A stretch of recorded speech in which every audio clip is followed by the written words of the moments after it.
लुंड ग़ुरूब जे सरमाणे में सरदार मीर ख़ालिद अहमद ख़ान लुंड जे फर्ज़ंद मीर शहबाज़ ख़ान लुंड तालके चेयरमैन मीर सरदार ख़ान लुंड के डिस्ट्रिक्ट काउंसिल यूसी साहब लुंड जो हलफ खणी वरतो ग़रीब अवाम जो भरपूर ख़िदमत करण जो अज़म। तफ़सीलन मूजिब मीर शहबाज़ अहमद ख़ान लुंड चेयरमैन मीरपुर माथेलो जो हलफ खयो। हलफ बरदारी तकरीब की शुरुआत क़ुरान ख़वानी खां कई वई। डिप्टी कमिश्नर गोटकी उस्मान अब्दुल्ला मीरपुर माथेलो में चूंडियल नुमाइंदनि खां हलफ वरतो। मीर शहबाज़ ख़ान लुंड पारां आवाम सां कयल वाइदनि ते पूरो लहण जो अज़म वरजायो वियो। उन मौक़े ते लुंड ग्रुप जे चाहींदड़नि जी वॾे तइदाद मौजूद हुयो। आवाम पारां मीर शहबाज़ ख़ान लुंड जे हक़ में नारेबाज़ी कई वई। हलफ खणण बाद मीर शहबाज़ ख़ान लुंड ख़िताब कंदे चयो त आवाम सां कयल वाइदा वफ़ा थींदा। माथी जीअं हिन दफ़े बि ग़रीब आवाम जी ख़िदमत जारी रहंदी। असांजो मक़सद ग़रीब आवाम जी ख़िदमत करणु आहे।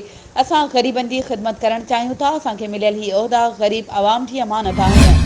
असां जेके वाइदा आवाम सां कया आहिनि उन्हनि ते मुकमल अमल कयो वेंदो। होॾां असिस्टेंट कमिश्नर मीरपुर माथेलो ऐं मुख़्तियार मीरपुर माथेलो यूसी यारू लुंड जो चेयरमैन मुमताज़ अली लुंड खोही ठेंगी यूसी चेयरमैन ख़ादिम हुसैन लुंड यूसी मछालू ते ग़ुलाम मुर्तज़ा लुंड खे हलफ खणाए वरितो।